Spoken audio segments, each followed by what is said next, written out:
शंख चक्रांचे शृंगार तुका म्हणे शंख चक्रांचे शृंगार नामामृत सार मुखा माझे गोविंद असणे गोविंद शयनी गोविंद त्यामणी बैसलाचे विठ्ठल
तडिद्वास सन्नील मेघावभासं रमा मंदिरं सुंदरं चित्प्रकाशं वरं त्विष्टिकायां समन्यस्तपादं परब्रह्मलिंगं भजे पांडुरंगं पांडुरंगा करू प्रथम नमन दुसरे चरण संतांचे त्यांचे कृपादाने कथेचा विस्तारो बाबाजी सद्गुरु दास तुका कलावज्ञ जीवोद्धरार्थावतारं कलंकांक तेजोदिकामोदिवक्त्रं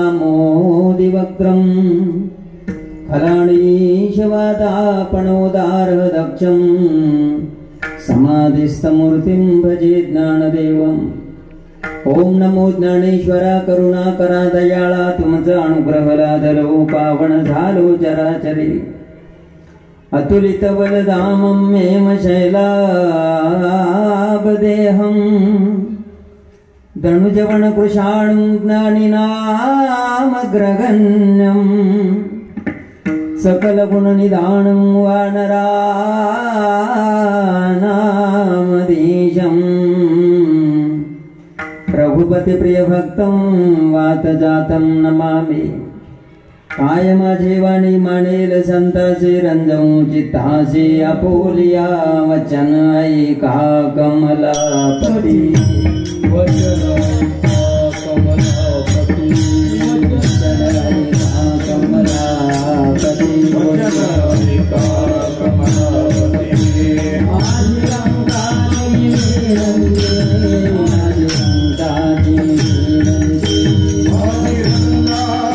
विनंती माझी रंगाची विनंती माझी रंगाची विनंती माझी रंगाची विनंती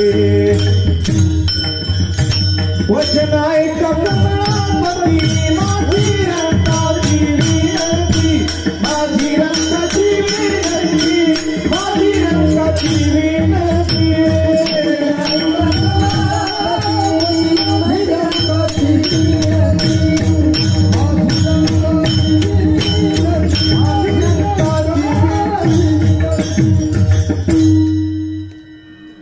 कर जोडितो कथे काळी आपण सावे जवळी श्री हनुमन् नमस्तुभ्यां गच्छ महाप्रभु पूर्वभागे समादिष्ट पूजनं स्वीकुरुष्व मे झुंजारते क विष्णुदास जगे पाप पुण्यांगी नातळे त्या गोविंद असणी गोविंद शयनी गोविंद त्यामणी बैसलासे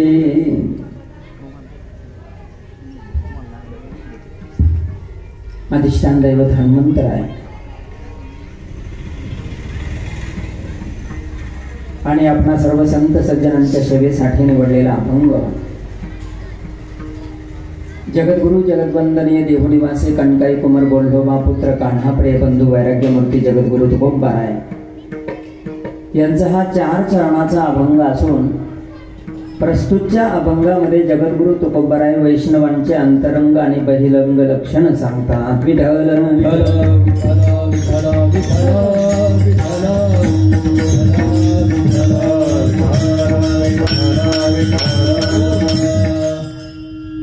सेवेला सुरुवात करण्यापूर्वी थोडा परिहार द्यायचा तो म्हणजे असा की आपल्या पुणे शहरामध्ये असलेल्या बोपखेलाच्या या गावामध्ये भगवंताच्या कृपेने साधू संतांच्या आशीर्वादाने पंचक्रोशीतील भजनी मंडळी महाराज मंडळीच्या सहकार्याने आणि आपणा सर्व ग्रामस्थ मंडळीच्या अथक परिश्रमातून या ठिकाणी संपन्न होत असलेला हा कार्यक्रम गेल्या अनेक वर्षापासून या ठिकाणी मोठ्या श्रद्धेने भावनेने भक्तीने अस्मितेने प्रेमाने आणि सुंदर असा हा कार्यक्रम पार पडत असतो. त्यामध्ये मुख्यतः भजन कीर्तन हरिपाठ काकडा प्रवचन ज्ञानेश्वरी पारायण गाथा पारायण आदी करून असे अनेक प्रकारचे कार्यक्रम साजरे होतात. त्यामध्ये हा कीर्तनाचा कार्यक्रम आहे आणि जवळजवळ 4-5व्या दिवसाची सेवा आहे नाही का.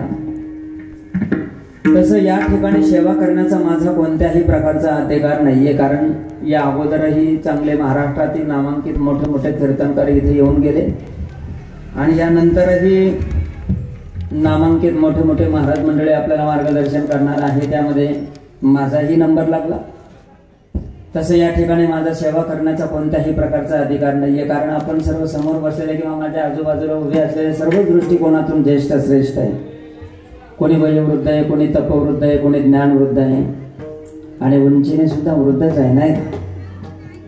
म्हणून तसा सेवेचा काही अधिकार नाहीये परंतु एकच आहे सेवके करावे सांगितले काम शिक्याचा तो धर्म स्वामी जाणे किंवा तेथे होतो पण कामा नये. या नेमाने आपणा समोर उभा आहे. आता जशी काही भगवान परमात्मा सद्बुद्धी देईन तसं केवळ 2च तास सेवा करण्याचा प्रयत्न करू. विठ्ठल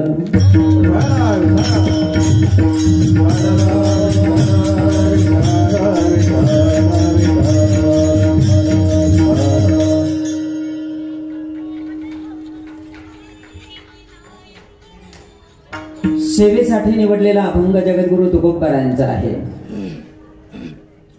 अभंगाचा सरळ अर्थ असा आहे महाराज म्हणतात या जगामध्ये खऱ्या अर्थाने झुंजार जर कोण असेल तर एक विष्णूचे दास आहे ज्यांना पापही लागत नाही आणि पुण्यही लागत नाही. याचं कारण जर काय असेल तर दुसरं लक्षण सांगतात ते आसनावरती बसले तरी गोविंद शयनावरती झोपले तरी गोविंद आणि प्रत्यक्ष गोविंद त्यांच्या मनामध्ये बसलेला असतो. महाराज त्यांचं बहिरंग लक्षण सांगतात की त्यांनी आपल्या कपाळावरती ओभा कंद लावलेला असतो. गळ्यामध्ये पवित्र अशी तुळशीची माळ घातलेली असते. त्यामुळे कळीकाळ सुद्धा त्यांना घाबरून पडतो. तुकाराम महाराज म्हणतात त्यांनी आपल्या अंगावरती शंख चक्राचे शृंगार परिधारण केलेले असतात आणि नामरूपी अमृत सदैव त्यांच्या मुखामध्ये असतं.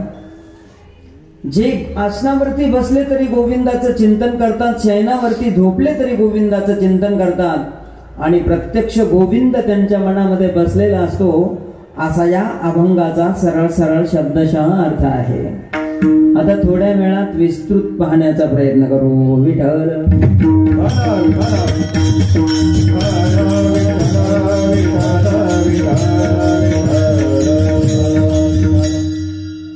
सुंदर अशा या कार्यक्रमाचं नियोजन आपण सर्व ग्रामस्थ मंडळीने केलेलं आहे. सर्व गावातील प्रतिष्ठित मंडळी या ठिकाणी उपस्थित आहे कीर्तनाकरता श्रवण करण्याकरता. महाराष्ट्रातील नामांकित गायनाचार्य मृदुंगाचार्य या ठिकाणी उपस्थित आहेत. खऱ्या अर्थाने कार्यक्रम याही पेक्षा प्रत्येक गावामध्ये भव्य दिव्य झाले पाहिजे, केले गेले पाहिजे.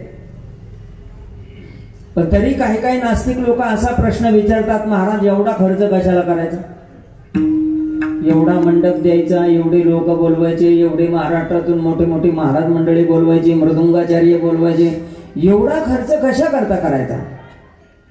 बरेच असे काही नास्तिक विचाराचे लोक आहेत की ते लोकांच्या कानावरती असे अनेक प्रकारचे वाईट विचार, नास्तिक विचार घालून आणि लोकांना बिघडवण्याचं काम करतात.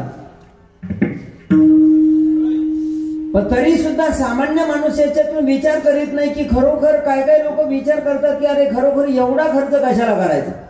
तसं मी तुम्हाला तुमच्या या कार्यक्रमाचा खर्चाचा हिशोब सांगण्याकरता आलो नाही, पण तुम्हाला सांगणं गरजेचं आहे. कारण का, याच्यापासून नेमकं तुम्हाला मिळणार काय आहे.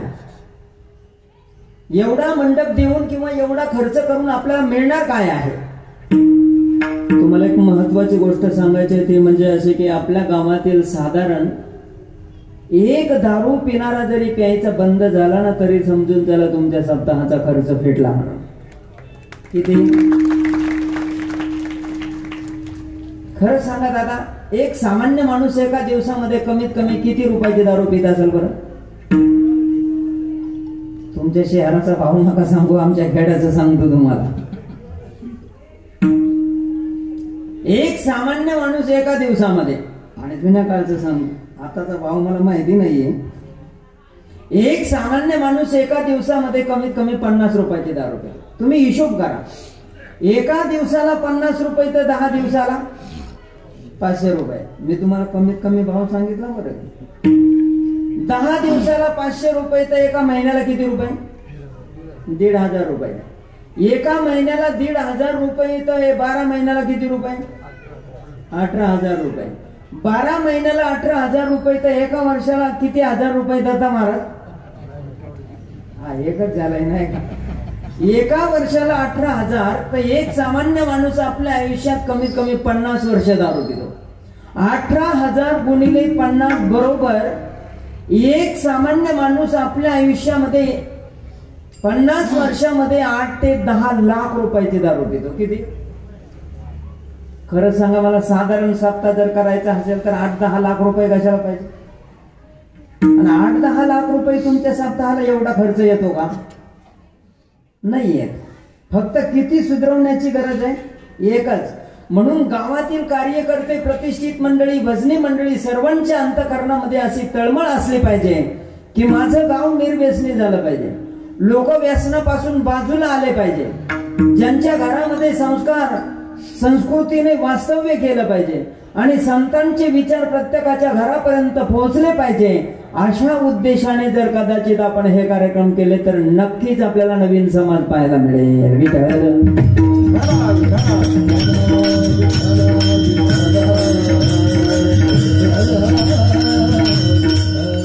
आणि याच पवित्र उद्देशाने आपण हा कार्यक्रम दरवर्षी करता. ज्ञानेश्वरी पारायण असता नाही का. भाव धरून या वाचे ज्ञानेश्वरी, कृपा करी हरी तयावरी. ज्या पद्धतीने ज्ञानेश्वरी पारायण असतात, कीर्तन असतात आणि छान असा हा कार्यक्रम पार पडत असतो. फक्त उणीव एवढीच आहे, तरुण मंडळी या कार्यक्रमामध्ये सहभागी होताना जरा कमी दिसतात. का आजच कमी आहे.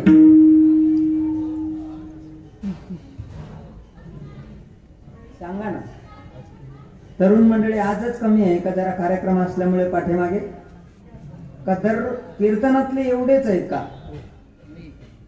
तुम्ही काही सांगत नाही हो. कीर्तनाचे मुळातच एवढेच आहे. आता तुम्हाला एक मंत्र सांगतो मी. इथं जेवढे म्हातारे माणसं बसलेले आहेत, आता तुम्ही कीर्तन ऐकण्यापेक्षा तुमच्या तरुण मुलांना कीर्तन ऐकवा. मला सांगा दादा, म्हातारे माणसं कीर्तन ऐकून सुधरतील का. बरं जाऊ द्या, म्हातारे माणसं कीर्तन न ऐकता बिघडतील का. म्हणजे बिघडण्याच्या हिशोबात नाही हो, मी नाही म्हणलो बरं काही. पण जे बिघडण्याच्या मार्गावर आहे पण सुधारण्यासारखे आहेत, अशांनी जर कीर्तन ऐकले तर नक्की कीर्तनाचा प्रभाव पडेल.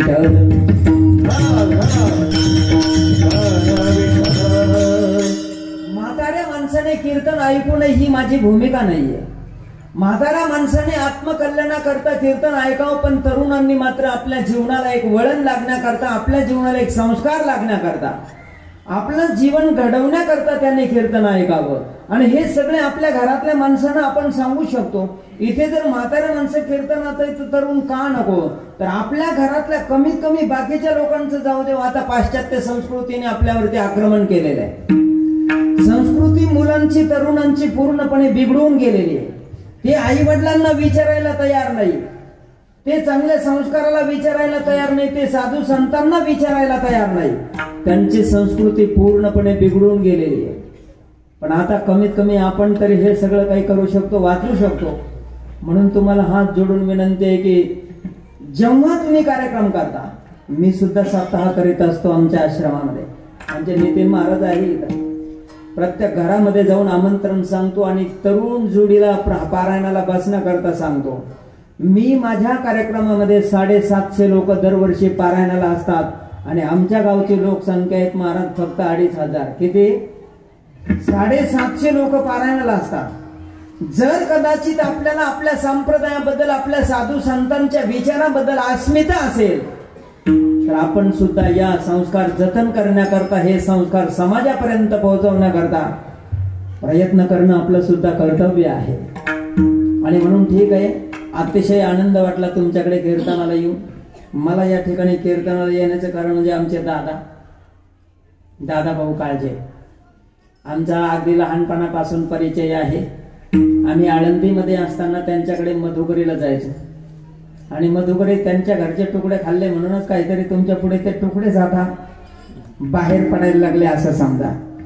एवढं श्रद्धेने आणि प्रेमाने. आता मला आळंदी सोडून कमीत कमी 40 वर्ष झाले. किती वर्ष झाले? 40 वर्ष झाले. पण आजही तेच प्रेम त्यांनी टिकून ठेवलं. वेळोवेळी फोन करणं, वेळोवेळी आळंदीमध्ये आल्यानंतर आम्ही त्यांच्याकडे जात असतो. आमच्याकडे कार्यक्रम असल्यानंतर तेही येतात. एक वेळेला अचानक आले तरी सुद्धा त्यांनी आमच्या सप्ताहामध्ये पंगत दिली. अचानक नेमका त्या दिवसाचं अन्नदानावाला कुठंतरी गेला आणि आमच्या दादा भाऊनी पंगत दिली. आणि असा एक प्रेमाचा संबंध आहे. त्यांनी मला फोन केला की बाबा या, आणि म्हणून या ठिकाणी येण्याचा हा प्रसंग प्राप्त झाला. आपल्या सर्व माता भगिनी, पुरुष मंडळी, महाराज मंडळी, भजनी मंडळी सर्वांचं दर्शन झालं. एकदा आपल्या सर्वांच्या चरणावरती वंदन करतो आणि माझ्या सेवेला सुरुवात करतो.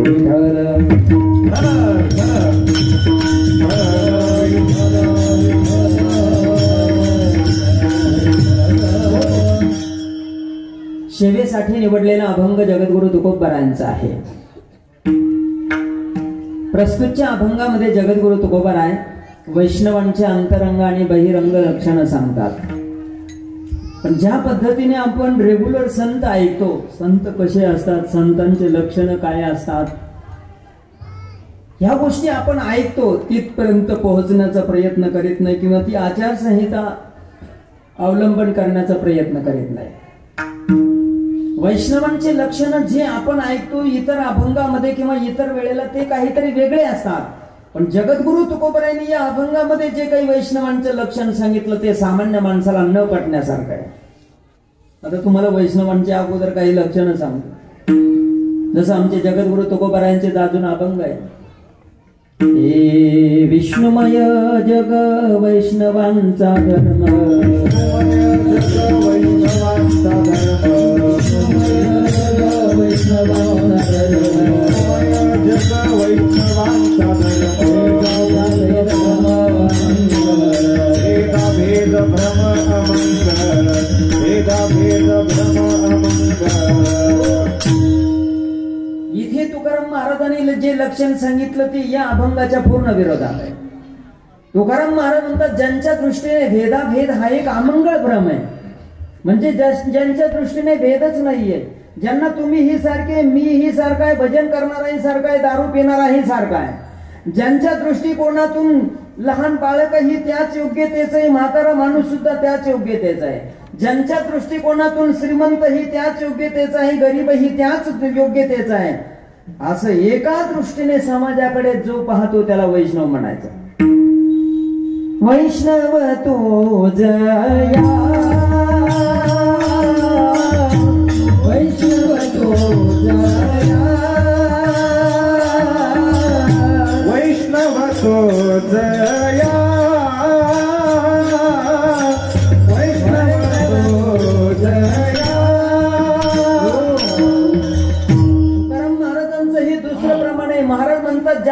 पूर्ण प्रेम भगवान परमात्म्यावरती आहे त्याला वैष्णव म्हणायचं. तुमचे महात्माजी म्हणायचे का नाही, हे वैष्णव जन तो तेने कहिए जो पीर पराई जाने रे. जो दुसऱ्याची पीडा जाणतो त्याला वैष्णव म्हणायचं. आता मी तुम्हाला हे 2-3 प्रमाण सांगितले, पण नियमाप्रमाणे जो अभंग आपण सेवेसाठी निवडलेला आहे त्या अभंगामध्ये जगद्गुरु तुकाराम महाराज वर्णन करतात की जे युद्ध करणारे आहे, जी झुंजार आहे, जी लढाई करणारे आहे, जी मारामारी करणारे आहे, त्यांना काय म्हणायचं. आता मला सांगा, यांची लढाई, यांची मारामारी, युद्ध नेमकं कोणा बरोबर आहे. कारण ज्यांच्या दृष्टीने तुम्ही ही सारखा आहे, हा मुलगाही सारखाच आहे. ज्यांच्या दृष्टीने चोरही सारखा आहे, सावही सारखा आहे. उलट गोविंद गीतेमध्ये सांगतात की त्यांच्याकरता जगामध्ये कोणी शत्रू नाही, कोणी मित्र नाहीये. समशत्रूच मित्रेच तथा मानापमानयो शीतोष्ण सुख दुःखेषु समसंग विवर्जिता. गोविंद म्हणतात ज्यांच्या दृष्टिकोनातून शत्रूही सारखाच आहे, मित्रही सारखाच आहे. ज्यांना कणाकणामध्ये भगवान दिसतो. मुंगी आणि रावण आम्हा तारकाची दिवा, आम्हा तारकाची दिवा, आम्हा तारकाची दिवा. मुंगी आणि रावण आम्हा तारकाची दिवा.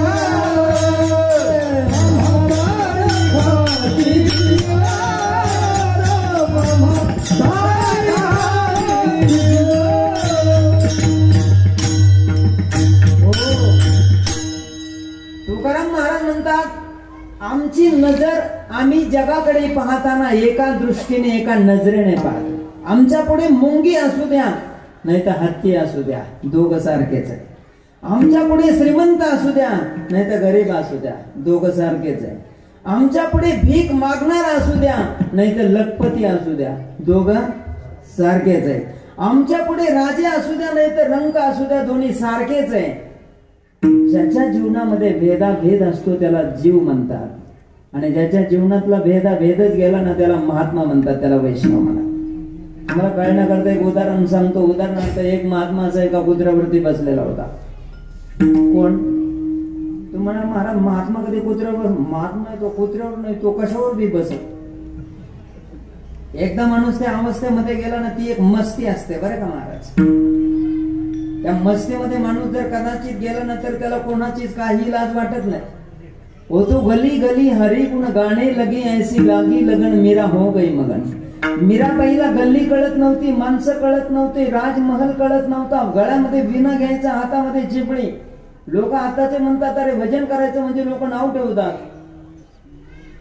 भजन करणाऱ्याला लोक चांगलं म्हणत नाही, काय प्रॉब्लेम आहे काय कळत नाही. हे आताच ना, हे पहिल्यापासून चालत आले. तुम्ही जेवढं चांगलं वागाल ना तेवढे लोकांचे बोट तुमच्याकडे येतील, आणि तुम्ही जेवढे वाईट वागाल ना तेवढे लोक दुर्लक्ष करतील. वाईट माणसाकडे कोणी पाहत नाही. दारू पिऊन एखादा गटारीत जरी पडला तरी म्हणतात जाऊ द्या, पिलेला असं त्याला सोडून दिलेलं आहे. पण तुम्ही जर चांगल्या मार्गाने जाणार असाल तर या मार्गामध्ये अनेकांच्या नजरा आपल्यावरती असतात. हा मार्ग काय एवढा सोपा आहे का?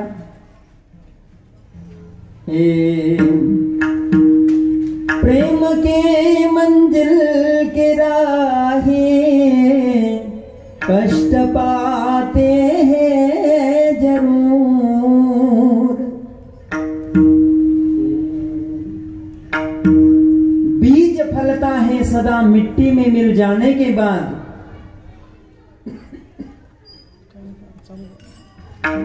कुछ न बिगड़ेगा तुम्हारा गुरु शरण जाने के बाद. हर खुशी मिल जाएगी चरणों में झुक जाने के बाद.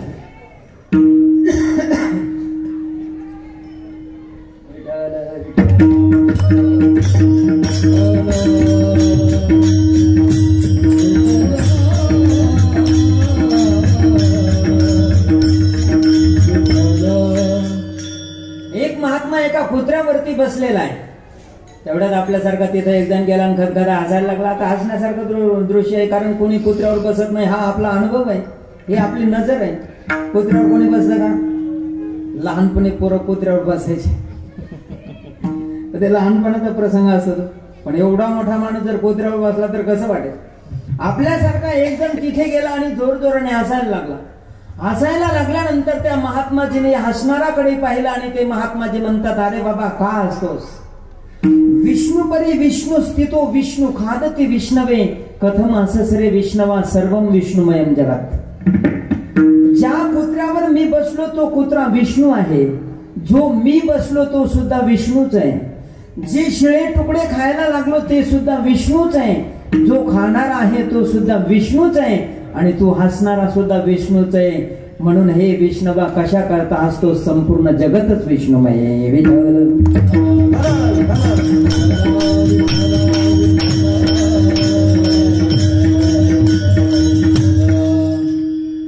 संपूर्ण जगत ज्यांच्या दृष्टिकोनातून विष्णुमय आहे, ज्यांच्या दृष्टीने भेदाभेद हा एक अमंगळ भ्रम आहे. किंवा गीतेमध्ये गोविंद म्हणतात, शुनीचैव श्वपाकेचे पंडित समदर्शना. शुनी असो नाही तर श्वापाच असो, प्राणी असो, पशु असो, पक्षी असो, जीव असो, जंतू असो, जे सगळ्यांच्याकडे एकाच दृष्टीने पाहतात त्यांना वैष्णव म्हणतात. तुम्हाला मी शब्दशः वैष्णव शब्दाची व्याख्या सांगतो. वैष्णव नेमकं कोणाला म्हणायचं? वैष्णव म्हणजे कोण? जे विष्णूची सेवा करतात त्यांना वैष्णव म्हणतात.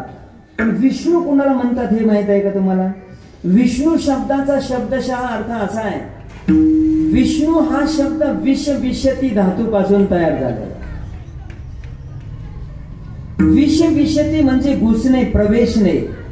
जो संपूर्ण जगामध्ये ओत प्रोत भरलेला आहे त्याला विष्णू म्हणतात. आणि संपूर्ण जगामध्ये ओत प्रोत भरलेला परमात्मा ज्याने जाणला त्याला वैष्णव म्हणतात.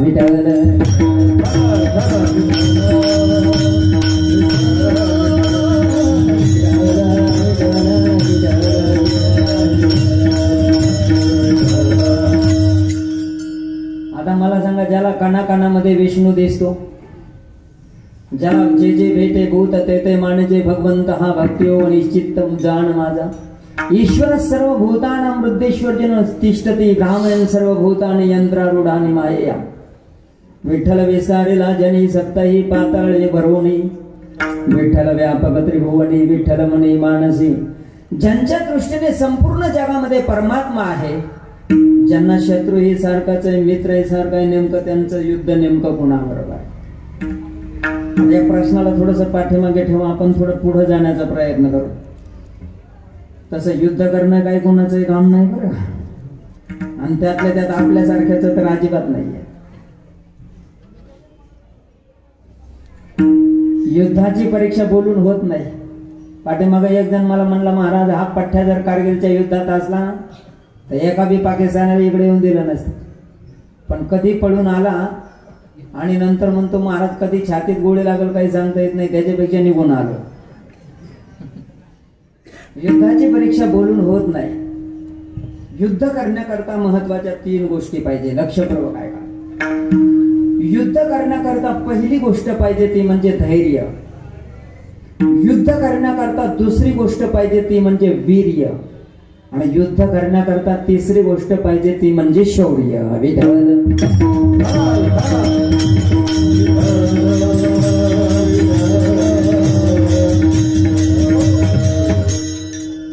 युद्ध करण्याकरता पहिली गोष्ट पाहिजे ती म्हणजे धैर्य. धैर्याच्या गोष्टी बरेच लोक करतात हे मी तुम्हाला सांगत होतो. पण धैर्याची परीक्षा संकटकाली होत असते, बोलून नाही.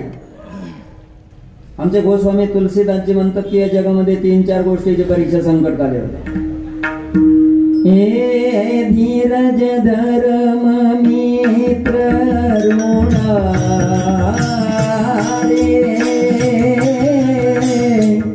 आपदकाल परिखय जारे. राम सिया राम जय जय राम. राम सिया राम जय जय राम. राम सिया राम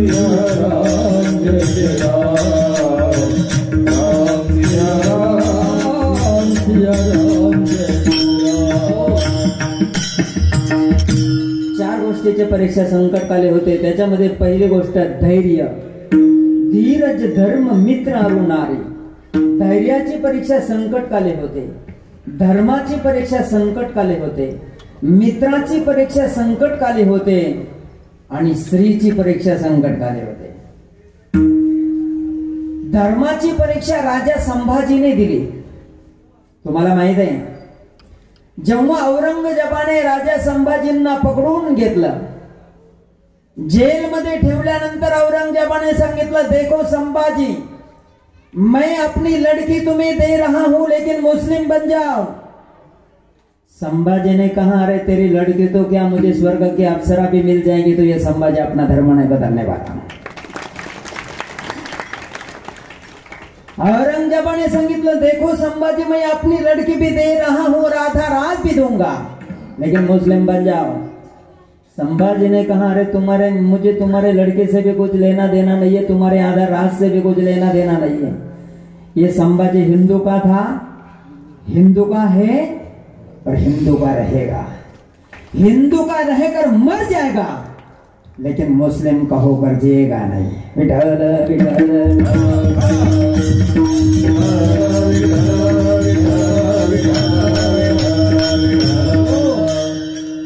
औरंगजेबाने सांगितलं, तुम्हें मरना है या जीना है. संभाजी महाराज ने कहा, मारना हो तो मारो, छोड़ना हो तो छोड़ो, तोड़ना हो तो तोड़ो, लेकिन मैं अपना धर्म नहीं बदलने वाला. औरंगजेबाने दोन तापलेल्या लाल लाल झालेल्या सळया आणल्या आणि संभाजी महाराजांना सांगितलं, देखो संभाजी, तुम्हारे आंखों में डालूंगा. संभाजी ने कहा, अरे आग चले जाए तो क्या बात है, मैं अपने प्राण भी देने के लिए तैयार हूं अपने धर्म के लिए. दोन्ही डोळ्यामध्ये सळया घातल्या, शरीराची आग झाली. आता विचारलं, नहीं बदलोगे. संभाजी महाराज ने कहा, नहीं बदलूंगा, नहीं बदलूंगा, नहीं बदलूंगा. औरंगजेबाने महाराज संभाजी महाराजांचे हात तोडले, पाय तोडले, मुंडकं तोडलं. संभाजी मरून गेले. पण कोणाचे म्हणून मेले? त्याला म्हणायचं धर्म परीक्षा. आज आपल्यावर जर अशी पाळी आली, सरकारने जर कायदा काढला, ज्यांच्या ज्यांच्या गळ्यात माळा त्यांना फासावर टाका. बरेच म्हणते, मी कधी मागं परत दिलं की दारू प्यायची नकल सुद्धा करायला बसला. मी कधी माळकरी होतो. जीवन वाचवण्याकरता जीवनापुढे काही नाही, पण हे माणसं किती निष्ठावान. आणि तुम्हाला खरं सांगू, जे माणसं आपल्या तत्वाशी एक निष्ठा असतात त्यांचं चरित्र बनत असतं.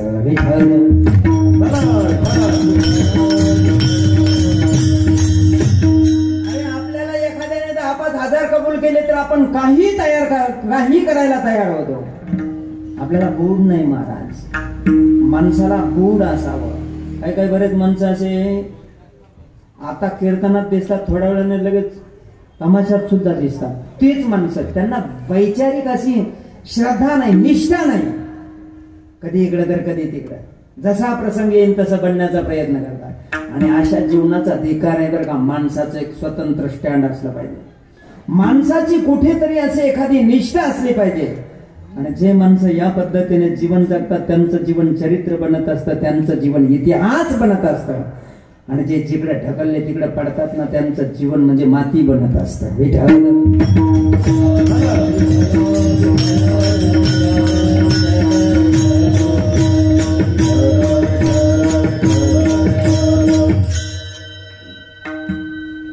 रामायणामध्ये गंधमादन नावाच्या राक्षसाने महाराज धर्माची परीक्षा दिली. कुंभकर्णाने त्याला पकडलं. आता हे वानर जरा जास्त तकलीफ द्यायचे. कुंभकर्ण एवढा मोठा, त्याला इकडून दगड मार, तिकडून दगड मार, तिकडून दगड मार. आता तो किती मोठा असला तरी त्याला तकलीफ होतच असेल ना. त्याच्या हातामध्ये नेमका हा गंधमादन सापडला. महाराज याने जसा जोरात दाबला का नाही तसं त्याचा असा सुगंध सुटला. त्याचं नावच गंधमादन होतं. कुंभकर्णाने त्याला विचारलं, घेऊ रे क्या करते हो? गंधमादन ने कहा, कोई कुछ नहीं महाराज, मैं अपने राम जी का भगत हूँ, सेवा करना. फिर मुझे क्यों मार रहे हो? गंधमादन ने कहा, अरे महाराज आप जानते नहीं, आप मेरे राम जी के शत्रु हैं, और जो मेरे राम जी का शत्रु है उसको मैं मारूंगा. त्याला जोरात दाबला. मरना चाहते हो? एक बार बोलो मैं रावण का हूं, तुम्हें जीवन दान दूंगा. गंधमादनाने सांगितलं, रे रावणाचा होऊन जगण्यापेक्षा मेलेलं बरं. मला मारू शकतो तू, मी माझ्या प्रभूचा आहे आणि हेच माझं मोठेपण आहे.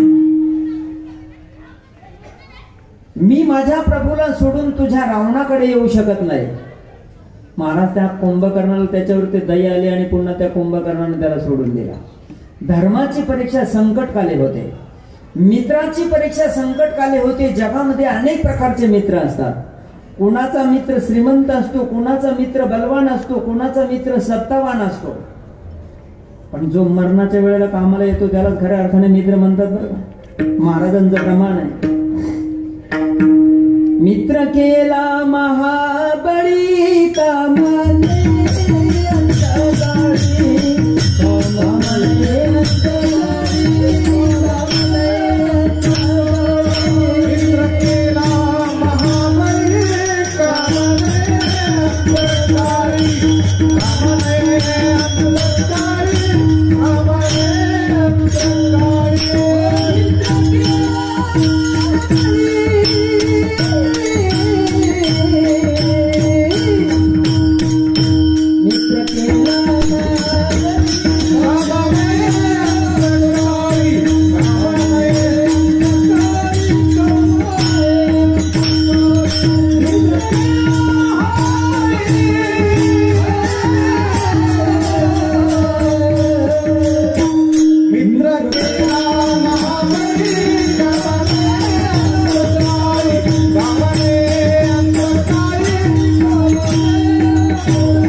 जगामध्ये फक्त एकच होऊन गेला, सुदामाचा भगवान श्रीकृष्ण. बस आहे का?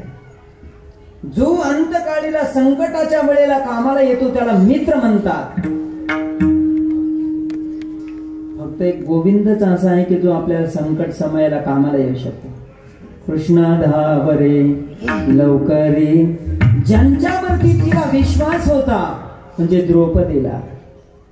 पितामह भीष्माचार्य समोर बसलेले आहेत, गुरु द्रोणाचार्य समोर बसलेले, या सर्वांच्या वरती तिचा विश्वास होता की हे माझे सखे आहेत, मला हे नक्की वाचवणारे आहेत. पण सगळ्यांनी माना खाली घातल्या महाराज. आणि ज्या वेळेला तिचा विश्वास झाला की अरे या जगामध्ये हे कोणी माझ्या कामाचे नाही, माझा गोविंदच मला वाचू शकतो, द्रौपदीने महाराज भगवान श्रीकृष्णाला हाक मारले. कोठे गुंतला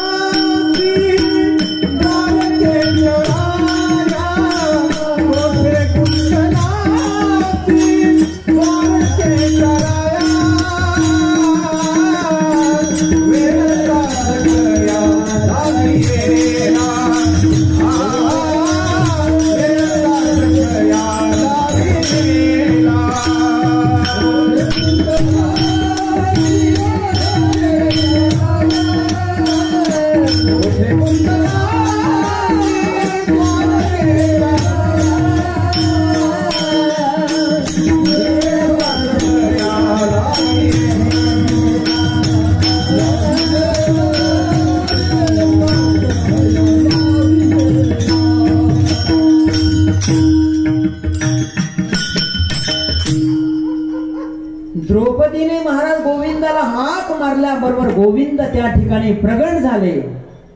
मला सांगा, संकटाच्या वेळेला या तुम्ही कोणत्या पाहुण्याला बोलवणार आहोत? तुमचं आपल्यावर फक्त संकट येऊ द्या, येतं कोण? एखादा पाहुणा. उलट ते म्हणतात त्यांचा आमचा काही संबंध नाहीये, तुम्हाला जेलमध्ये जायची फाळ येऊ द्या, ते आमचे कोणीच नाहीये, तुम्ही आमदार व्हा. हो किती लांबचा असला तर म्हणते आमचं पाहुणे. अरे वा, काय मतलबी जनता आहे महाराज. असं आहे ते. कसं आहे? असं आहे. मतलबापुरतं प्रेम नाही. खरा मित्र आपला जर कोण असेल तर एक परमात्मा आहे. खरा सखा आपला कोण असेल तर तो परमात्मा आहे आणि तोच माणसाला वाचू शकतो. हरी बिन कोणी नाही कोणीता, हरी बिन कोणी नाही कोणीता,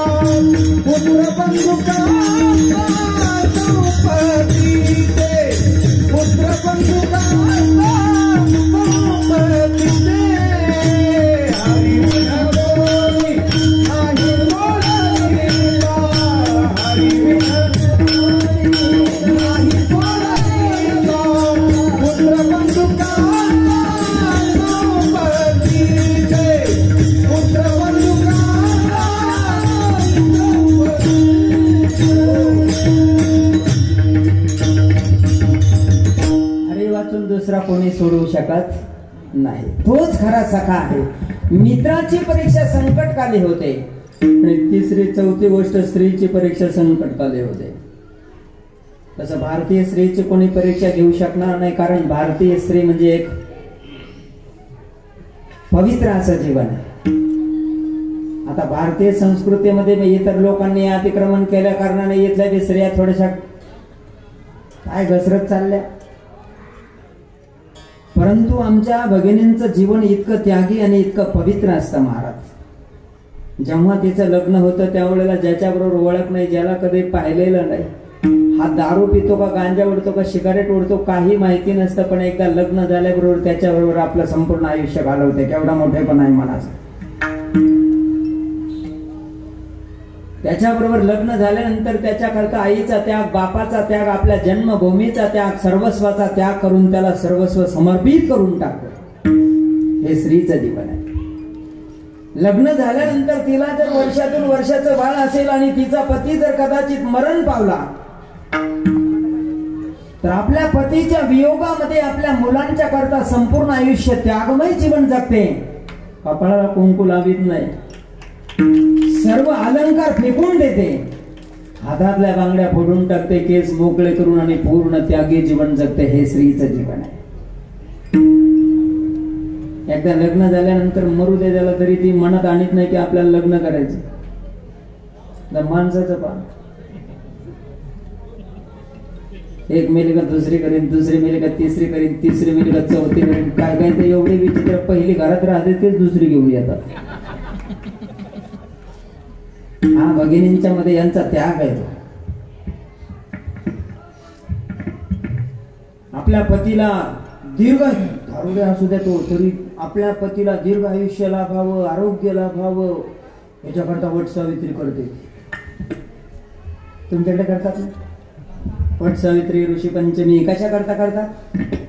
आपल्या पतीला आयुष्य लाभावं, दीर्घ आयुष्य लाभावं, आरोग्य लाभावं आणि 7 जन्मापर्यंत हाच दारुड्या नवरा मिळावा त्याच्याकरता वट सावित्री करतात. ते मी तुम्हाला असं विचारतो का माणसं करतात का एखादा उपासाचा, हेच बायको मला 7 जन्मापर्यंत भेटावी?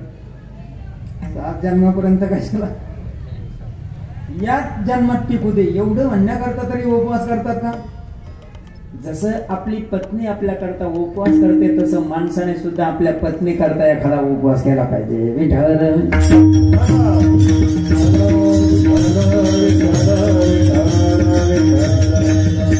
ज्या पद्धतीने ती सर्वस्वाचा त्याग करून आपल्याला सर्वस्व समर्पित करून टाकते त्या पद्धतीने माणसाने सुद्धा तिला प्रेम दिलं पाहिजे. मी तुम्हाला भारतीय स्त्रियांचं सांगत होतो, हा सावित्री मातेचा देश आहे. अहिल्या, द्रौपदी, सीता, तारा, मंदोदरीस्तथा पंचकम या स्मरेण नित्यम महापातकनाशन. हा अहिल्याचा देश आहे. पण आता त्यांच्या सुद्धा काय काय भगिनी श्रीमुक्ती चळवळी करता. तुमची चळवळ चालू झाली का नाही? आम्हाला मोकळं करून द्या, श्रीमुक्ती चळवळ. तुम्हाला एक सांगतो, तुमचं हे जे जीवन आहे ना हेच योग्य आहे. जेव्हा माणसाला कोणाचा धाक राहत नाही ना तर पाय घसरण्याची पूर्णपणे खात्री असते बरं का. आणि ज्यांचं जीवन धाकात असताना ते व्यवस्थितच जीवन जगतात. मला सांगा मावशी, तुमच्या या गावामध्ये एखादी बाई दारू पिते का तुमच्या पाहुण्यात? खरं सांगा बरं. जाऊ द्या, तुमच्या गावात एखादा माणूस दारू पितो का? यांच्या जीवनात धाक आहे म्हणून व्यवस्थितच जीवन आहे. आणि यांच्या जीवनात कोणाचा धाक नाही. परम स्वतंत्र न सिरपर कोई, डोक्यावर कोणीच नाही, परम स्वतंत्र. आणि त्यामुळे माणसाला धाक नसल्या कारणाने हा मनात येईल त्या पद्धतीने जीवन जगतो, मनात येईल त्या पद्धतीने कृत्य करतो. म्हणून भारतीय स्त्रीला देवी म्हणून पाहिलं जातं. ज्या घरातली स्त्री प्रसन्न आहे त्या घरात लक्ष्मी वास्तव्याला येते. यत्र नार्यस्तु पूजन्ते रमन्ते तत्र देवता. ज्या घरामध्ये स्त्रीची पूजा होते, पूजा करा म्हणजे हळद कुंकू लावून नका पूजा करू, पण कमीत कमी त्यांना प्रेमाची पूजा द्या. ज्या घरामध्ये स्त्रीची पूजा होते त्या घरामध्ये लक्ष्मी वास्तव्याला राहते. आणि म्हणून ज्या घरातली स्त्री प्रसन्न त्या घरामध्ये पूर्ण समाधान. विठ्ठल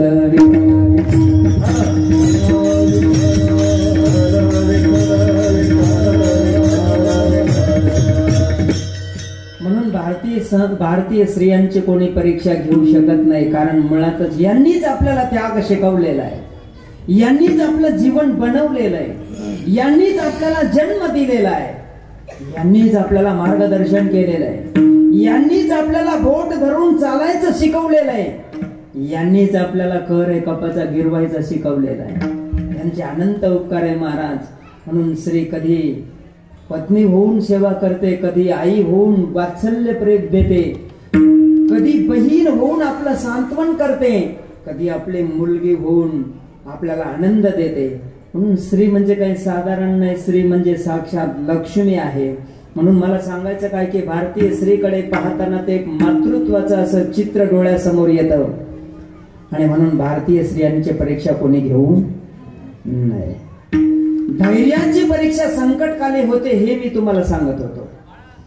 धैर्याची परीक्षा हनुमंतरायाने दिली. जेव्हा हनुमंतराय समुद्र उल्लंघून आणि सीतामाईच्या शोधाकरता निघाले, जांबवंत के बचन सुहाये सुने हनुमंत हृदयाती भाये, जब लगी मोही परीखेऊ सुन बाई, तब लगे तोपर्यंत तुम्ही सगळ्यांनी फळ मुलं खाऊन इथे राहा, मी आता जातो आणि सीतामाईचा शोध घेऊन येतो. एका पर्वतावरती पाय दिला आणि जय श्रीराम म्हणून गर्जना करून उड्डाण केला. जेही गिरी चरण देही हनुमंता, चलिव सोगा पाताळ तुरंता.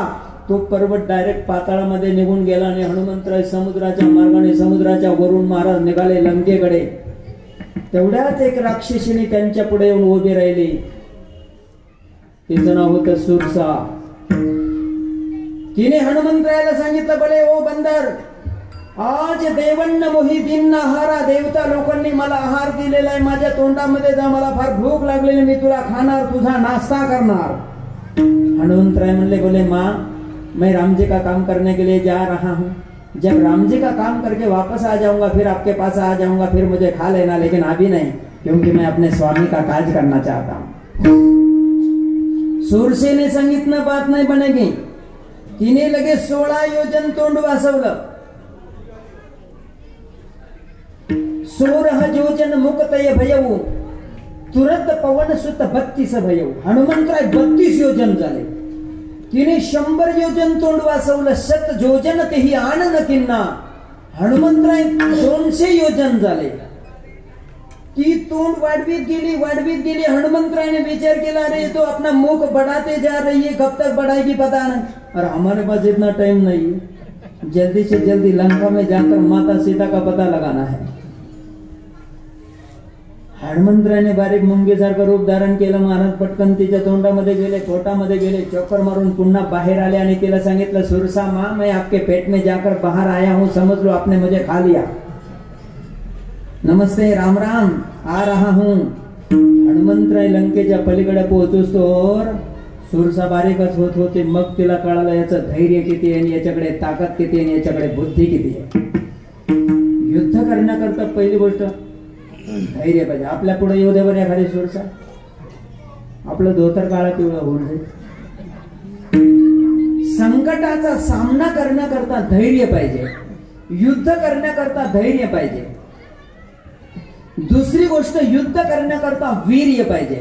वीर्य म्हणजे बळ, वीर्य म्हणजे शक्ती, वीर्य म्हणजे ताकद, वीर्य म्हणजे ऊर्जा. बळ पाहिजे माणसामध्ये युद्ध करण्याकरता. बळ तसे अनेक प्रकारचे आहेत. जय गुरुजी जय.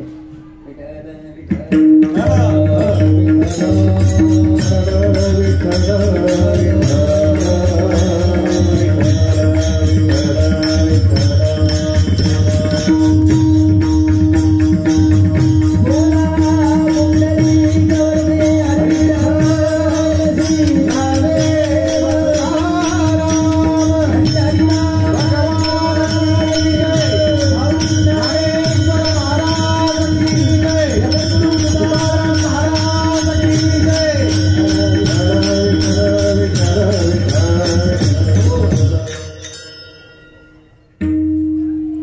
करण्याकरता वीर्य पाहिजे. दुसरी गोष्ट, आता बळाचे बरेच प्रकार आहे. कोणाकडे शारीरिक बळ असतं, कोणाकडे बौद्धिक बळ असतं, कोणाकडे सांपत्तिक बळ असतं, कोणाकडे साहित्यिक बळ असतं, कोणाकडे मनोबल असतं, कोणाकडे कोणतं बल तर कोणाकडे कोणतं बल. काहीकडे बौद्धिक बळ असतं पण शारीरिक बळ नसतं. काहीकडे शारीरिक बळ असतं पण बौद्धिक बळ नसतं. काहीकडे सत्ता असते पण ती सत्ता कशी व्यय करावी किंवा समाजाची सेवा याच्यातून कशी करावी याची अक्कल नसते. काहीकडे सगळे बळ असतात पण बुद्धी नसते. आहे का नाही? टाइम झाला ना? किती वाजले?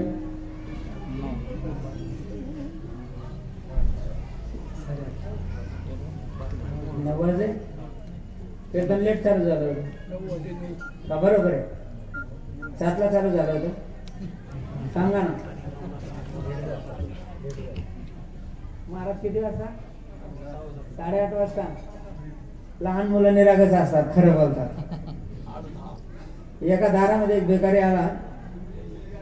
घरात लहान बाळ होतं. त्याच्या आईने त्या लहान बाळाला सांगितलं, जा सांग घरात कोणीच नाही. ते पळत आलं आणि त्या बापाला सांगितलं, बापा माझ्या आईने सांगितलं घरात कोणीच नाहीये. लहान मुलं खरं बोलतात कारण त्यांच्या मनात कपट नसतं, कारस्थान नसतं. ते सरळ असतात. आहे का नाही? आणि हे साधूचं हृदय असतं बरं का. सरळ, निष्कपट, निष्पाप, सरळ. हे साधूचं जीवन असतं, निरागस. असू द्या. तिसरी गोष्ट, युद्ध करण्याकरता शौर्य पाहिजे. शौर्य म्हणजे पराक्रम, जो छत्रपती शिवाजी महाराजांच्याकडे होता.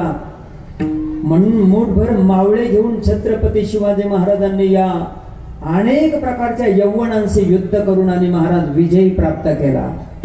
त्याच्या पाठीमागे कारणच आहे, त्यांच्याकडे शौर्य होतं. सेनेचं बळ नव्हतं त्यांच्याकडे.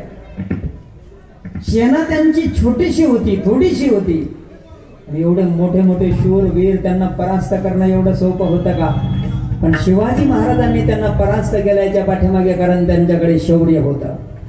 आता आपण जगद्गुरु तुकोबा यांना विचारू, महाराज तुमच्याकडे धैर्य आहे का? तुमच्याकडे वीर्य आहे का? तुमच्याकडे शौर्य आहे का? आणि नेमकं तुमचं युद्ध कोणाबरोबर आहे? आणि तुमच्या बरोबर युद्ध करण्याकरता तुमच्याकडे शास्त्रास्त्र काय आहे? आणि तुम्ही नेमकं युद्ध कधी करता? तुकाराम महाराजांनी या प्रश्नाचं एका वाक्यात उत्तर दिले. रात्रंदिवस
परमादरणीय महाराष्ट्रातील ख्यातनाम गायनाचार्य, संगीत अलंकार आमचे गुरुजी म्हणजे गरड गुरुजी या ठिकाणी उपस्थित झाले.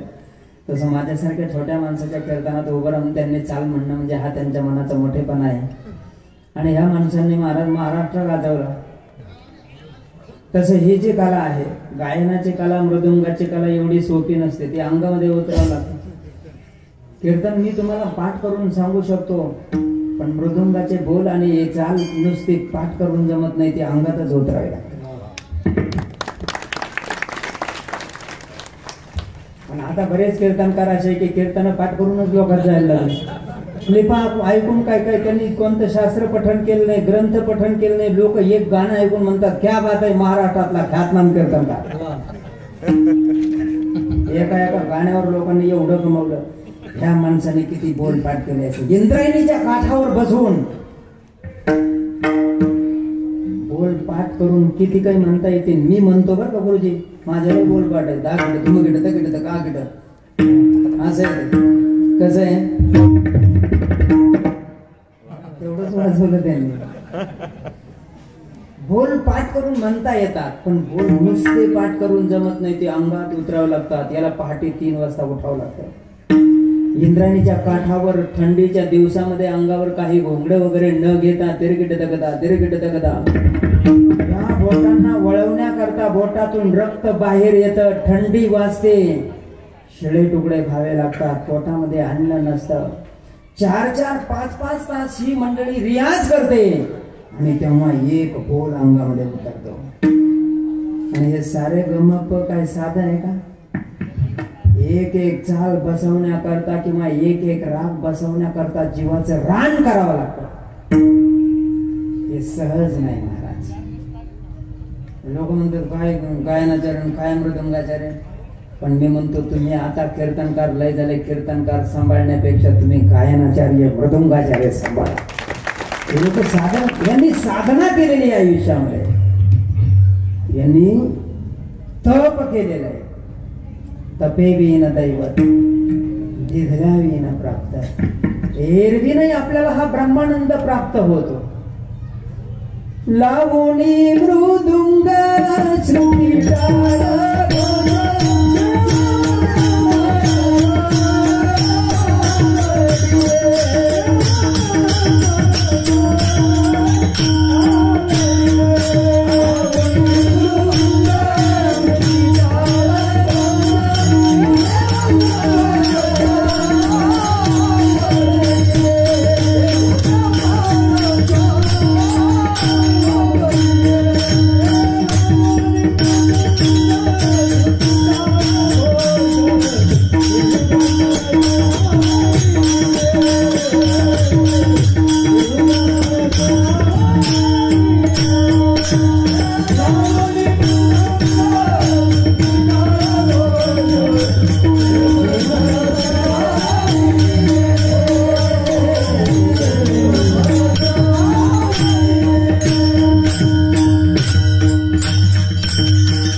समाधीच लागले पाहिजे.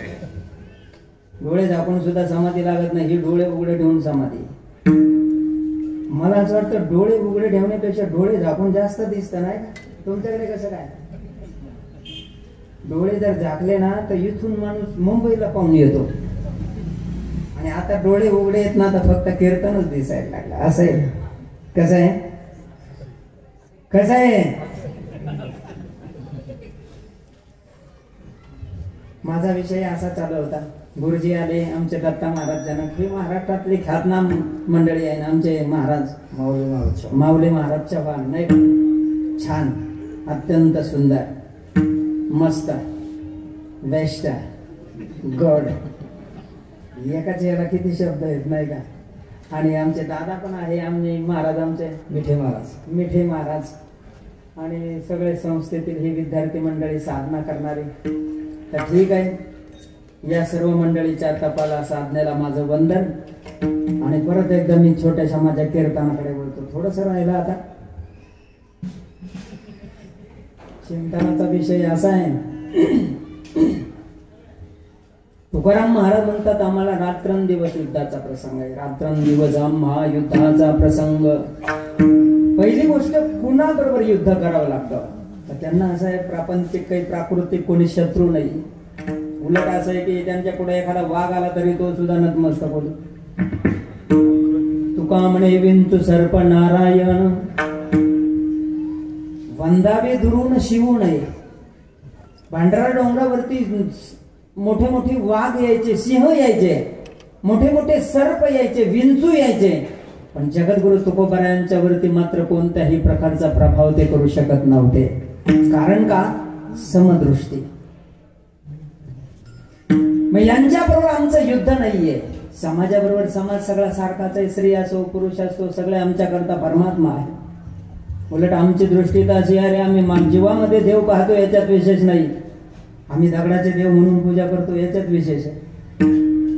माणसामध्ये देव पाहिजे. भारतीय संस्कृती आणि साधू संतांनी दिलेले संस्कार आहे बरं का आपल्याला. आता आपल्यामध्ये 33 कोटी देव आहे. मी तर म्हणतो महाराज 33 कोटी नाही, आमच्या संतांनी तर हे सांगितलं की आज जगाची लोकसंख्या 7.5 अरब आहे. 7.5 देव कन्फर्म आहे. कारण का, जे बेटे भूत हे फक्त माणसांचं सांगितलं मी तुम्हाला. इतर प्राणी सुद्धा देवच आहे. कुत्र्यामध्ये देव पाहतात, मांजरीमध्ये देव पाहतात, गायीमध्ये देव पाहतात. 7.5 अरब हे वेगळे आणि बाकीचे ही जनता वेगळी. एवढे देव आहेत. एका कवीने सुंदर गायलेलं आहे बघा, एवढे देव तर मानतातच, परत वरून दगडाचे देव म्हणून पूजा करतात. एक देशभक्ती गीत आहे सुंदर. हे प्रिय जहाँ की रीत सदा, मैं गीत वही के गाता हूँ, भारत का रहने वाला हूँ, भारत की बात सुनाता हूँ. इतनी ममता नदियों को दी जिन्हें माता कह के बुलाते हैं, इतना आदर इंसान तो क्या पत्थर भी पूजे जाते हैं. ही आपली संस्कृती आहे. माणसं माणसावरती प्रेम करतील त्याच्यात विचार नाही. माणसं दगडाची देव म्हणून पूजा करतात, त्याच्यात विशेषण हे संतांनी दिलेले आम्हाला संस्कार आहे. ज्यांना दगडात देव दिसतो ते काही प्रपंचाशी युद्ध करतील का? त्यांचं युद्ध जगातल्या कोण्या माणसाशी नाहीये, कोण्या राक्षसाशी नाहीये, कोण्या दारू पिणाराशी नाहीये. त्यांची नजरच एक झालेली आहे ना महाराज. मग त्यांचं युद्ध कुणाबरोबर? महाराज म्हणतात अंतर्मन आणि बाह्य जग, त्यांचं युद्ध पहिली गोष्ट मनाबरोबर आहे. मनामध्ये असं काय आहे की मनाबरोबर युद्ध? तुम्हाला एक प्रसंग सांगतो म्हणजे तुमच्या लक्षात येईल. वशिष्ठ ऋषि ने रामचंद्र प्रभु ने सांगितलं, बेटा तुम्हें धनुर्विद्या ठीक तरह से सीख लो, क्यों कि तुम्हें विश्व पर विजय प्राप्त करने है. रामचंद्र प्रभूने आपल्या गुरुजीला सांगितलं, गुरुजी माझ्या दृष्टीने अशी अथांग अशी सेना, हत्ती स्वार, घोडेस्वार, रथस्वार, मोठे मोठे रथी, महारथी, शूरवीर आणि एखादी अशी समुद्रासारखी अथांग सेना पार करून जाणं म्हणजे माझ्या दृष्टीने शूरत्वाचं लक्षण नाहीये. वशिष्ठ ऋषीने विचारलं, तुझ्या दृष्टीने शूरत्वाचं लक्षण काय आहे? रामचंद्र प्रभू म्हणतात, तरंती मातंग घटांतरंगा रणम बुद्धी मै ते न शूरा. या सेनेला पार करून किंवा या सेनेला हरवून पलीकडे जात असेल किंवा विजय प्राप्त करीत असेल तर तो माझ्या दृष्टीने शूर नाहीये. मग माझ्या दृष्टीने शूर तो आहे की जो अंतकरण रूपी समुद्रावरती निर्माण होणाऱ्या काम क्रोधांच्या लाटा आणि या काम क्रोधांच्या लाटातून जो तरुण जातो खऱ्या अर्थाने तोच या जगामध्ये शूर आहे. विठ्ठल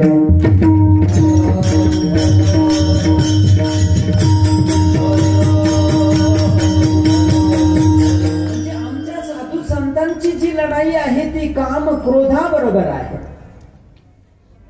काम क्रोध म्हणजे अतिशय बलवान आहे बरं का महाराज. मोठ्या मोठ्यांना नाही सोडलं त्यांनी.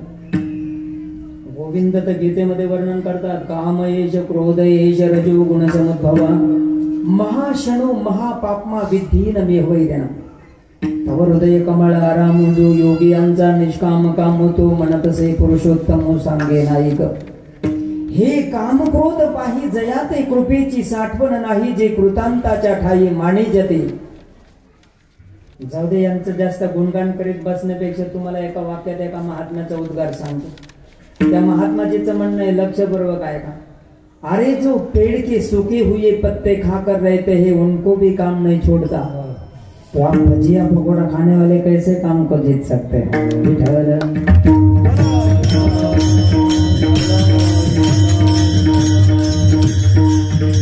या कामाने क्रोधाने सगळ्या जगाची वाट लावली महाराज. इंद्रा पडले भोग चंद्र झाला काळा, नारद चुकला चाळा. असं आहे ते. कसं आहे, नारद महर्षी भजन करायचं विसरून गेले.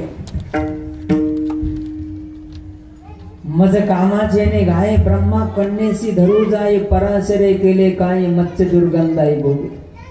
आणि आज या कलियुगामध्ये तर जिकडे तिकडे काम क्रोधाचे परमाणू असे संचरण करतात.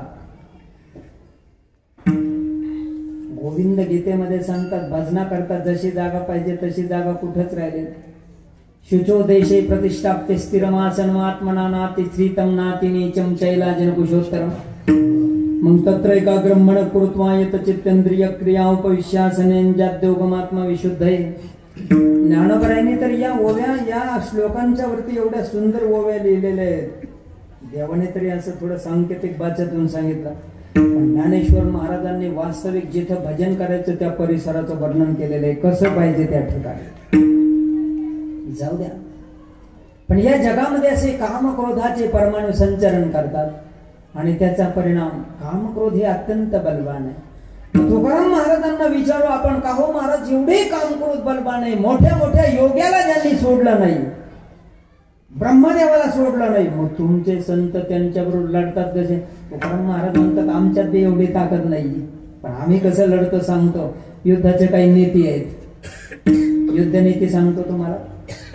समजा तुम्ही युद्धाला गेले, तुम्ही म्हणजे आता तुम्ही नाही, आता आपलं वय गेलं 20 वर्षापर्यंत घेतात मिलिटरीत, नाही का महाराज? किती वर्षापर्यंत घेतात? किती? भरतीला जायचा विचार आहे का? तर समजा तुम्ही युद्धाला गेले, युद्धाला गेल्यानंतर शत्रू आपल्या समोर उभा आहे आणि आपल्याला माहिती आहे की शत्रू आपल्यापेक्षा बलवान आहे. मग युद्ध नीती सांगते अशा वेळेला काय करायचं. शत्रू जर आपल्यापेक्षा बलवान असेल तर त्याच्यावर वारही करू नये आणि तिथून पळूनही जाऊ नये. वार का करू नये?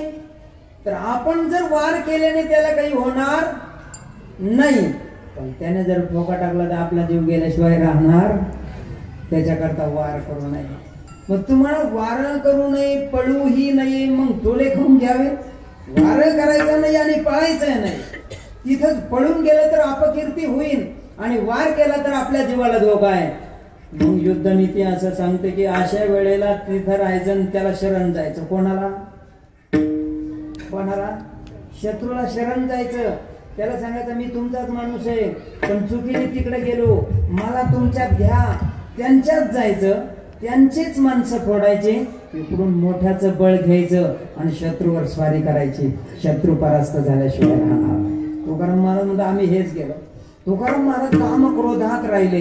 पहिली बायको मेली, परत दुसरी केली, काम क्रोधात राहिले.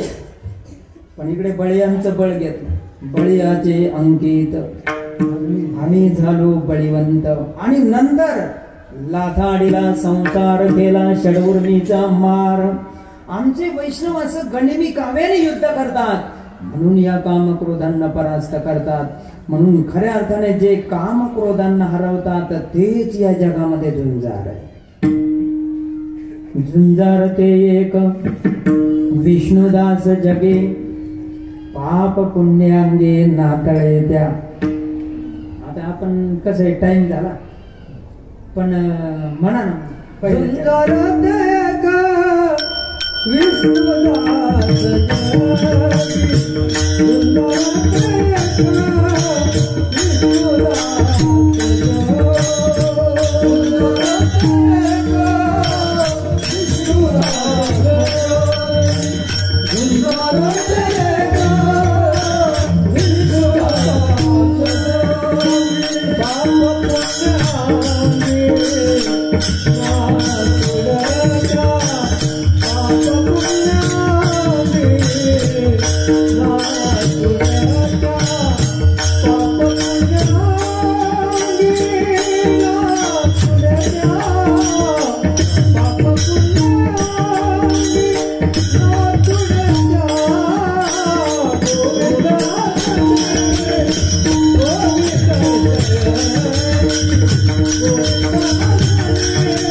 अजूनही बरेच अर्थ होतात.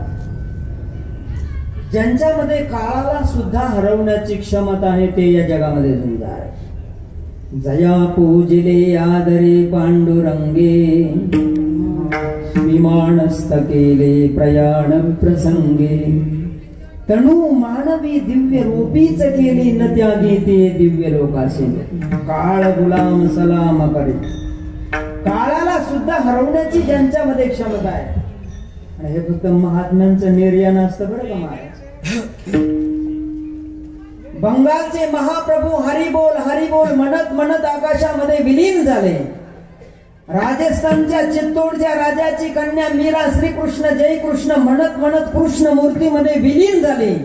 आणि महाराष्ट्रातले जगद्गुरु तुकोबाराय श्री विठ्ठल श्री विठ्ठल श्री विठ्ठल म्हणत म्हणत सदेह वैकुंठ गमन. ज्यांच्यामध्ये काळाला सुद्धा हरवण्याची क्षमता आहे ते या जगामध्ये झुंजार. महाराज त्यांचं दुसरं लक्षण सांगतात. पाप पुण्य अंगी नातळे द्या. त्यांना पापही लागत नाही आणि पुण्यही लागत नाही. मुळातच त्यांचं जीवन कसं झालेलं असतं माहित आहे का. त्यांची जी कर्म आहेत ते कर्म आता जळून गेलेले आहेत. काय झालेले. जसं तुम्हाला शेतात जर पिकवायचं असलं किंवा शेतात पेरायचं असलं तर बी भाजून नेतात का कसं नेतात सांगा ना. काही तुम्ही काही बोलत नाही. कसं नेतात. बिगर भाजताच नेतात का भाजून नेतात. आणि समजा एखाद्याने भाजून नेलंच तर तसं संतांचं जीवन झालेलं असतं. बीज भाजून केलेलाही आम्हा जन्म मरण नाही. म्हणून केलेले कर्माला फळच नाही. नमम कर्माणी लिंबंती नमे कर्म फले स्पृहा इति माम योगी जानाति कर्म भिर्ण सबद्ध. ते कर्म करताना कसे करतात माहितीये का. हेतू रहित कर्म असतात त्यांचे. हे मजची स्तव झाले परी म्या नाही केले ऐसे जेणे जाणितले तो सुटला. तुका म्हणया तुका म्हणया तुका म्हणया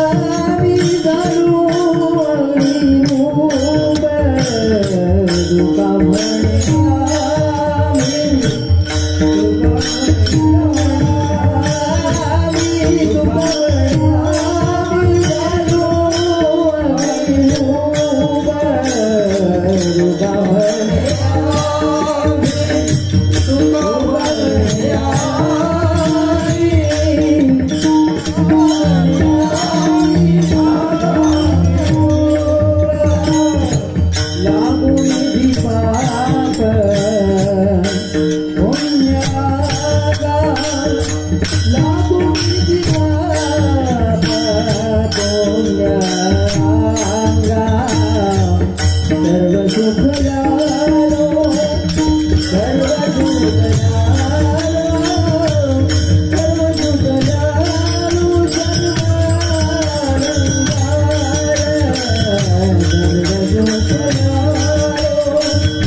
अंगी ना तळे द्या. त्यांना पापही लागत नाही आणि पुण्यही लागत नाही. कारण त्यांचं जे कर्म आहे ते हेतू रहित आहे. तुम्हाला कळण्याकरता सांगतो.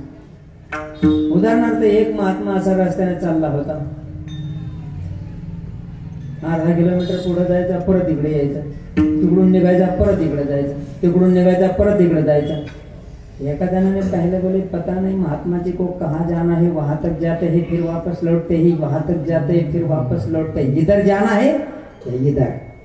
त्याने समोर गेला, विचारलं रे महात्मा जी क्या बात है, आप वहां तक जाते हो वापस लौटते हो, वहां तक जाते हो वापस लौटते हो, आपको इधर जाना है या इधर? महात्मा जी ने कहा बेटा वैसे इधर भी कुछ नहीं है और इधर भी कुछ नहीं है, शरीर का धर्म चलना है तो चल रहे हैं, चालण्याच्या पाठीमागे उद्देशच नाही. म्हणून ज्याचं उद्देश रहित जीवन झालं त्याच्या जीवनात पाप आणि पुण्य लागत. पाप पुण्य अंगी नातळे त्या. महाराजांचं दुसरं अंतरंग लक्षण सांगतात. गोविंदासनी, गोविंद शयनी, गोविंद त्यामणी बैसलासे. एकनाथ महाराजांचं अजून असंच एक प्रकारचं प्रमाण.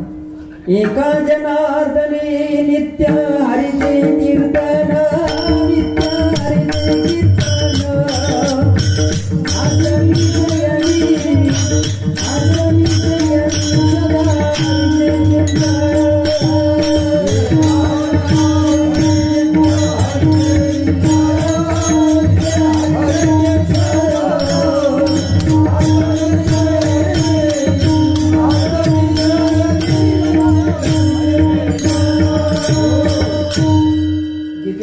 गोविंद अतिशय सुंदर चिंतन सांगतात. असे जे महात्मे सततम कीर्तयन्तो माम यतन्तश्च दृढव्रता नमस्यन्तश्च मम भक्ता नित्ययुक्ता उपासते.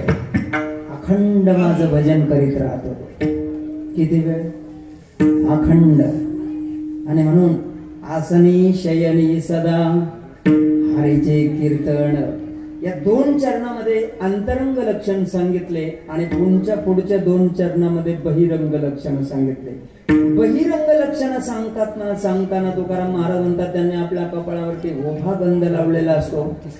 गळ्यामध्ये पवित्र तुळशीची माळ घातलेली असते आणि त्यामुळे कळीकाळ सुद्धा त्यांना घाबरून पळतो. अभंगाचं दुसरं चरण. ऊर्ध्व पुंड्र बाळ कंठी शोभे माळ कापी दे कळीकाळ तया बेले, कापी दे कळीकाळ तया बेले. ऊर्ध्व पुंड्र बाळ कंठी शोभे माळ कापी दे कळीकाळ तया बेले, कापी दे कळीकाळ तया बेले. महाराज त्यांनी आपल्या कपाळावरती ओभा गंध लावलेला असतो. ऊर्ध्व पुंड्र बाळ म्हणजे ओभा गंध. आता ओभा गंध लावायचं म्हणल्यानंतर फार लोकांना लाज वाटते.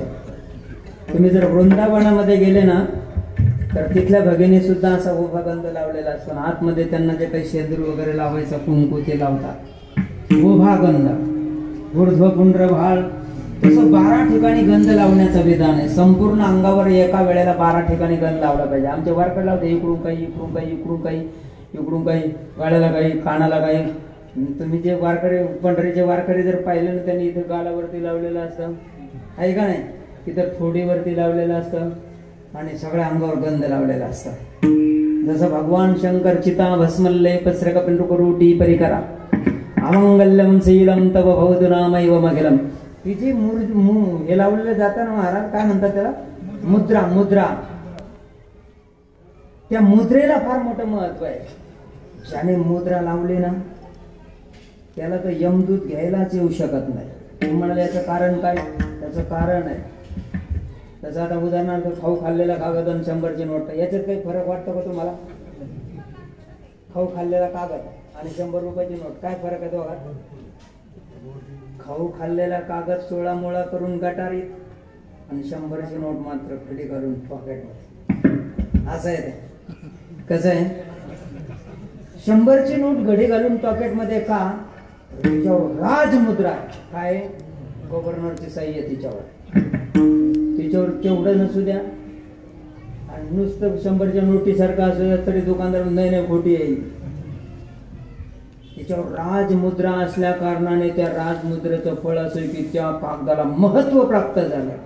आणि या खाऊ खाल्लेल्या कागदावर काही राजमुद्रा नसल्या कारणाने त्याला गटारीत फेकल्याशिवाय पर्याय. तसंच ज्याने मुद्रा लावली, ज्याच्या गळ्यात तुळशीची माळ आहे त्याला काळ येऊ शकत नाही. यम सांगे दूता तुम्हा नाही तेथे सत्ता, नका जाऊ तया गावा नामधारकाच्या शिवा. आणि म्हणून कापिजे कळीकाळ तया भेने. पहिली गोष्ट ऊर्ध्व पुंड्र बाळ आणि गळ्यामध्ये पवित्र तुळशीची माळ. माळ म्हणजे माळ नाही, तुकाराम महाराज म्हणतात, लक्षपूर्वक ऐका. माळ म्हणजे माळ नाही तर साक्षात परमात्मा. 108 मणी असतात. भारतभूमी एक मध्ये 108 पवित्र तीर्थक्षेत्र आहे. एक एक तीर्थाचं एक एक प्रतीक म्हणून एक एक मणी आहे. जो दररोज ही माळ घालून आंघोळ करतो त्याला 108 तीर्थाच्या स्नानाचं पुण्य फल मिळतं. म्हणून माळ घातल्याशिवाय भाकर सुद्धा खाऊ नये असं म्हणलेलं आहे. गंगा नव्हे, जळ वृक्ष नव्हे, वड पिंपळ तुळशी रुद्राक्ष नव्हे, माळ श्रेष्ठ तनु देवाची आहा आहारे भाई. म्हणून महाराज म्हणतात ज्याच्या गळ्यात माळ आहे, ज्याच्या कपाळावर गंध आहे, त्याला कळीकाळ सुद्धा घाबरून पळतो. आणि महाराज म्हणतात ज्यांनी आपल्या अंगावरती शंख चक्राचे शृंगार परिधारण केलेले आहे आणि नामरूपी अमृत सदैव त्यांच्या मुखामध्ये आहे, असे जे महात्मे आहे, या आसनावरती बसले तरी गोविंदाचं चिंतन, शयनावरती झोपले तरी गोविंदाचं चिंतन, आणि प्रत्यक्ष गोविंद त्यांच्या मनामध्ये बसलेला आहे. अभंगाचं सेवा तुकावने संत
गोविंद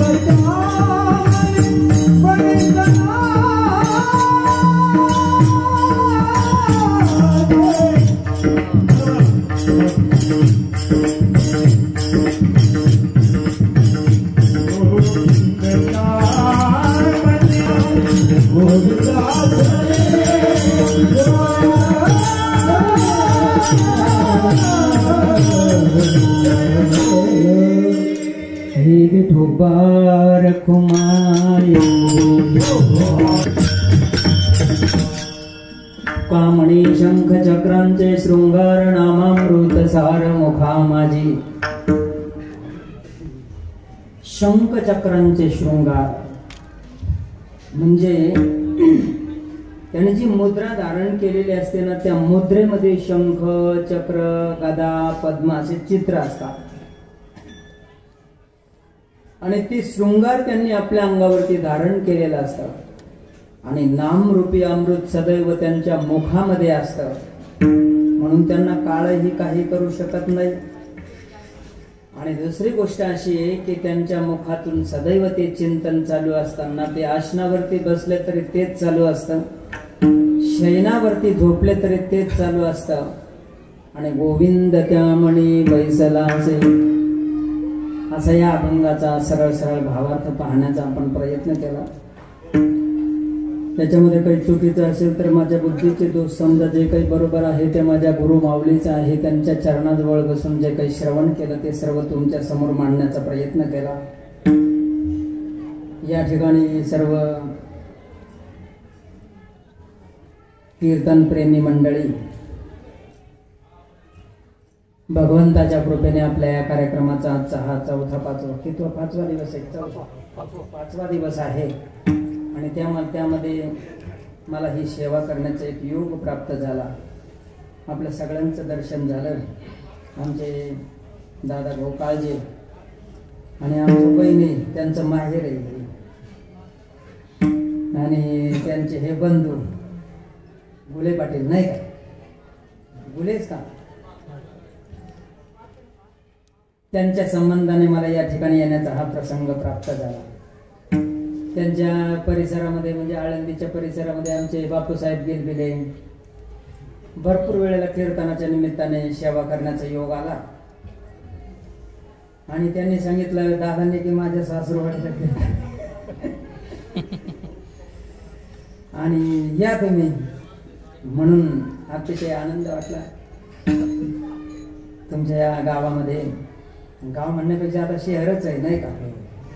गुरुजी भेटले. आमचे दत्ता महाराज जनक आहेत, आमचे महाराज मिठे महाराज, आमचे दादा माऊली महाराज.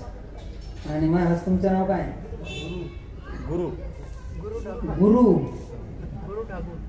गुरु आहे का? नावच गुरु आहे.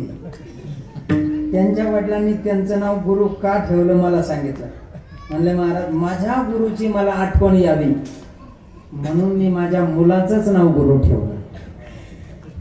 ऐका ना, छान. आणि किती गोड आहे महाराज. लोक म्हणतात माझा मुलगा नातू जन्माला, तो आज आला पंजा आला. गुरुच पाहायचा ना त्याच्यात, किती गोड आहे. मार्गदर्शन पदोपदी वेळोवेळी मिळेल. आमचे गुरु महाराज, हे का? सर्व आळंदीकर महाराज मंडळी, बसले मंडळी, आमचे महाराज, वा क्या बात आहे. फार दिवसाने भेट झाली त्यांची. ते नाव काय त्यांचं? गजानन महाराज. छान. तर त्यांनाही वंदन करतो. महाराज विनेकरी बाबा सर्वांच्या चरणावरती वंदन करून या ठिकाणी सेवेला पूर्ण विराम.